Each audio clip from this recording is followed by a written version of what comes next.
अस्सलामुअलैकुम स्टूडेंट्स। आज जो है वो चैप्टर नंबर हम 4 स्टार्ट करेंगे। चैप्टर नंबर 4 की एक्सरसाइज 4.1 का जो क्वेश्चन नंबर 1 है वो ये है, factorise by identifying common factors.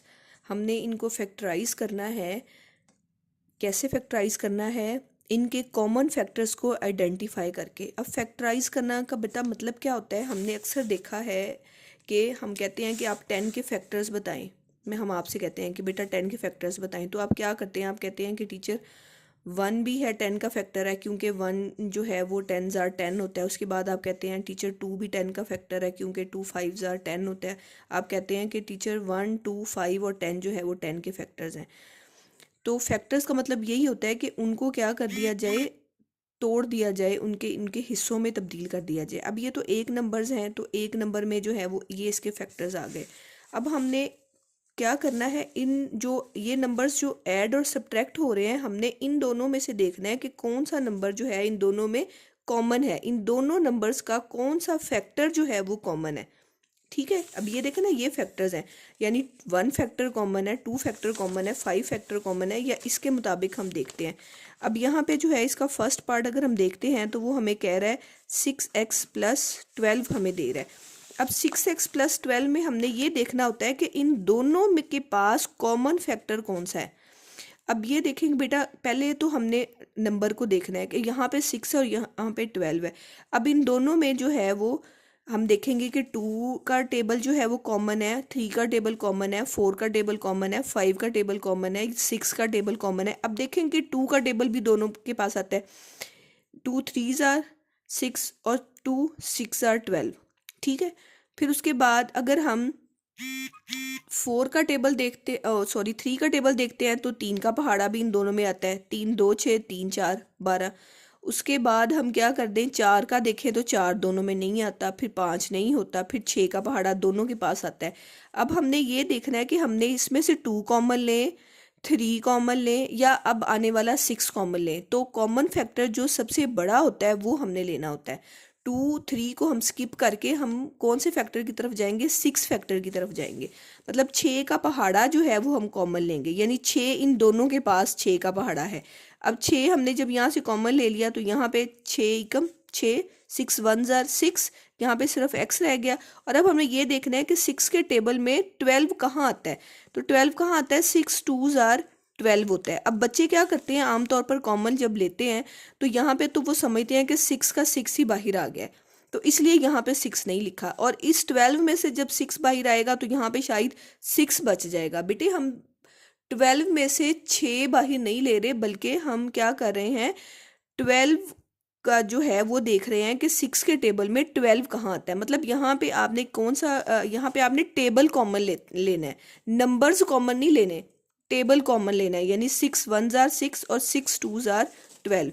ये अब आपने क्या बना दी है कि इन दोनों, ये जो नंबर्स ऐड हो रहे हैं, इन दोनों में जो है वो 6 फैक्टर जो है वो कॉमन है। यानी 6 जो है वो इस फैक्टर में भी है और इस नंबर में भी 6 फैक्टर जो है वो कॉमन है। इसी तरीके से हम एक और पार्ट करते हैं ताकि आपको इनकी मज़ीद जो है वो पता चले। सेकंड पार्ट है हमारे पास 15y² प्लस 20y।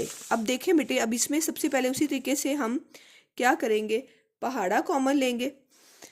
मतलब इन दोनों के पास कौन सा टेबल है, तो मेरे ख्याल में हमें पता चल रहा है कि 5 के टेबल में 15 भी आ जाएगा और 5 के टेबल में 20 भी आ जाएगा। तो सबसे पहले तो मैं यहाँ पे हम 5 लिख देती हूँ कि मैं 5 का टेबल इन दोनों में कॉमन आ रहा है। उसके बाद दोनों में हमें y भी नज़र आ रहा है। यहाँ पे हमें x नहीं नज़र आ रहा था इसके बाद, कि हम कहते हैं कि x फैक्टर भी कॉमन है, लेकिन यहाँ पे मुझे दोनों के पास y भी नज़र आ रहा है, तो मैं कहूँगी कि y भी ऐसा फैक्टर है जो दोनों में है।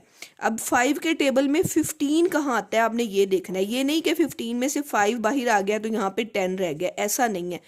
आपने ये देखना है कि 5 के टेबल में 15 कहाँ आता है। तो 5 3 ज़ार क्या होता है 15। अब ये y² है, तो y² में से एक y जो है वो बाहर चला गया है और यहाँ पे क्या रह गया, एक सिंगल y रह गया।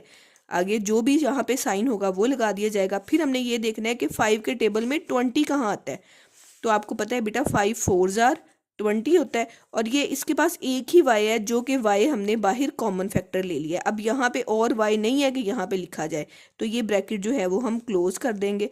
तो ये आपके पास कॉमन आ गया कि इन दोनों नंबर्स के पास जो कॉमन फैक्टर था वो क्या था, 5 का टेबल था, और दोनों के पास एक y जो है वो दोनों के पास कॉमन था जो कि हमने बाहर कॉमन ले लिया है। नेक्स्ट जो है वो हम देखते हैं इसका थर्ड पार्ट में वो आपको जो रकम दे रहा है वो दे रहा है -12x² -3x। अब देखें बेटे, अब आपको कौन सा पहाड़ा इन दोनों में नज़र आ रहा है। एक तो आपको दोनों के पास नेगेटिव साइन नज़र आ रहा है कि दोनों के पास नेगेटिव साइन है, तो हमने दोनों के से नेगेटिव साइन कहना है कि लो जी हमें बाहर दे दो। उसके बाद दोनों में क्या नज़र आ रहा है, कौन सा टेबल है कि वो 3 भी उसमें आए और 12 भी उसमें आए। तो 3 के टेबल में आई थिंक 3 1 जार 3 होता है और 3 4 जार 12 होता है। तो एक मैंने इनको कह देना है कि 3 का टेबल जो है वो दोनों में कॉमन है। नेक्स्ट हमें क्या नज़र आ रहा है, दोनों में हमें x भी नज़र आ रहा है, तो हमने x भी कॉमन ले लिया। अब बेटे आपके पास क्या रह गया, इसके पास हमने माइनस भी बाहर ले लिया। फिर हमने क्या देखना है कि 3 के टेबल में 12 कहाँ आता है, तो आपको पता है कि 3 4 जार 12 होता है, वो मैंने लिख दिया। फिर आपके पास इसके पास कितने x हैं, 2 x हैं, 1 x मैंने इससे बाहर ले लिया था, तो इसके पास अब कितने x रह गए, 1 x रह गया। जब मैंने इससे माइनस बाहर ले लिया है, कॉमन ले लिया है, तो यहाँ पे फिर क्या रह जाएगा, प्लस रह जाएगा। जैसे ये मैंने 4 के साथ कोई साइन नहीं लगाया, तो मतलब ये पॉजिटिव नंबर था। जब माइनस कॉमन ले लिया जाता है तो माइनस क्या करता है, अंदर साइन जो है वो चेंज कर देता है। ये आप लोगों ने 8th में पढ़ा हुआ है। इस माइनस को जब मैंने कॉमन लिया तो इस माइनस ने यहाँ पे साइन चेंज करके प्लस हो गया, और ये माइनस भी यहाँ पे क्या हो जाएगा, प्लस हो जाएगा। अब बेटे यहाँ पे क्या रह गया, ये पूरे का पूरा नंबर जो है वो बाहर आ गया है। जब एक पूरे का पूरा नंबर बाहर आ जाता है तो वहाँ पे क्या रह जाता है, 1 रह जाता है। ठीक है, ये बात आपने याद रखनी है। अगर x होगा अकेला तो भी यहाँ पे 1 आएगा, 3 अकेला होता तो भी 1 होता। मतलब जब एक फैक्टर पूरे का पूरा बाहर कॉमन ले लिया जाता है तो उसके पीछे क्या रह जाता है, 1 रह जाता है। उसके बाद जो है इसका 4th पार्ट हम लोग करते हैं। 4th पार्ट का जो है वो है आपके पास 4a² b + 8ab²। हाँ जी, अब आप खुद देखें बेटे कि आपको क्या क्या क्या कॉमन नज़र आ रहा है। एक तो दोनों में कौन सा टेबल, 2 का टेबल दोनों में कॉमन नज़र आ रहा है। फिर मैंने कहा था कि 2 के टेबल के बाद नेक्स्ट भी सोचें क्या इससे बड़ा टेबल भी है जी। 4 का टेबल भी टीचर आ रहा है, क्योंकि 4 1 जार 4 होता है और 4 2 जार 8 होता है। 4 का टेबल टीचर हम बड़ा लेंगे, बड़ा मैंने बाहर लिख दिया, लो जी 4 बाहर आ गया। फिर इन दोनों के पास a मुझे नज़र आ रहा है, इसके पास भी a है और इसके पास भी a है। मैं कहती हूँ लो जी दोनों के पास है, एक बाहर दे दो। और दोनों के पास क्या है, b है, तो मैं कहती हूँ लो जी b भी मुझे बाहर दे दो, ले लिया। अब इसके पास क्या रह गया, इसके पास 4 1 जार 4, पूरे का पूरा 4 बाहर आ गया। इसके पास 2a थे, एक a बाहर ले लिया तो एक a इसके पास रह गया। b एक था जो कि मैंने बाहर ले लिया, इसके पास b ख़त्म हो गए। उसके बाद प्लस, अब 4 के टेबल में 8 कहाँ आता है, 4 2 जार 8। अब नेक्स्ट जो है ये पूरे का पूरा एक ही था जो कि मैंने बाहर ले लिया था। अब इसके पास b कितने हैं, 2 है, एक b मैंने बाहर ले लिया है और एक b जो है वो इसके पास रह गया। तो ये क्या आ गया, इसका आंसर आ गया। बेटे मैं डिटेल से इसलिए करवा रही हूँ कि बच्चों को थोड़ा सा जो है ये मुश्किल लगता है। मैं कह रही हूँ कि आपको कॉमन लेना, फैक्टराइज करना जो है वो इजीली आ जाए। नेक्स्ट जो है इसका 5th पार्ट है, उसमें वो आपको दे रहा है xy - 3x² + 2x। अब ये 3 नंबर्स हो गए। 3 नंबर्स में से भी आपने परेशान नहीं होना, 3 नंबर्स में भी हमने ऐसे ही कॉमन लेना है जैसे हमने 2 नंबर्स में से कॉमन लिया है। अब देखें बेटे, पहले तो वही है, हम टेबल देखेंगे। इसके पास कोई नंबर नहीं है कि हम देखें कि कोई टेबल कॉमन आता है या नहीं आता। इसके पास कोई नंबर नहीं है। इसके पास ना होने की वजह से मतलब हम इसमें से फिर 3 और 2 को भी हम नहीं करेंगे, क्योंकि हमने वो नंबर देखना है कि जो तीनों के पास फैक्टर वो हो, वो फैक्टर हमने बाहर लेना होता है। तो अब 2 या 3 तो हो नहीं सकता क्योंकि इसके पास कोई नंबर नहीं। उसके बाद हम क्या देखेंगे, और क्या हमें नज़र आ रहा है, x नज़र आ रहा है, x इसके पास भी नज़र आ रहा है, x इसके पास भी नज़र आ रहा है और x इसके पास भी नज़र आ रहा है। ठीक है, x हमने लिख दिया बाहर कि x जो है वो तीनों के पास है, इसलिए x बाहर लिख लिया जाएगा। फिर y हम देखेंगे, y तो सिर्फ एक के पास है, इन दोनों के पास नहीं है, तो फिर फैक्टर बाहर कॉमन नहीं लिया जा सकता, सिर्फ x फैक्टर बाहर आएगा। तो इसमें से जब x बाहर आ गया तो यहाँ पे सिर्फ y रह गया, माइनस 3 ज़ाहिर है एज इट इज़ ही आएगा क्योंकि हमने कोई नंबर बाहर कॉमन नहीं लिया। उसके बाद x के 2 हैं, इनमें से एक x बाहर आ गया तो यहाँ पे एक x रह गया। फिर प्लस यहाँ पे ये एक x था, ये x बाहर चला गया तो यहाँ पे सिर्फ 2 रह गया। ये इसका क्या आ जाएगा, आंसर आ जाएगा। नेक्स्ट जो है वो इसका 6th पार्ट है।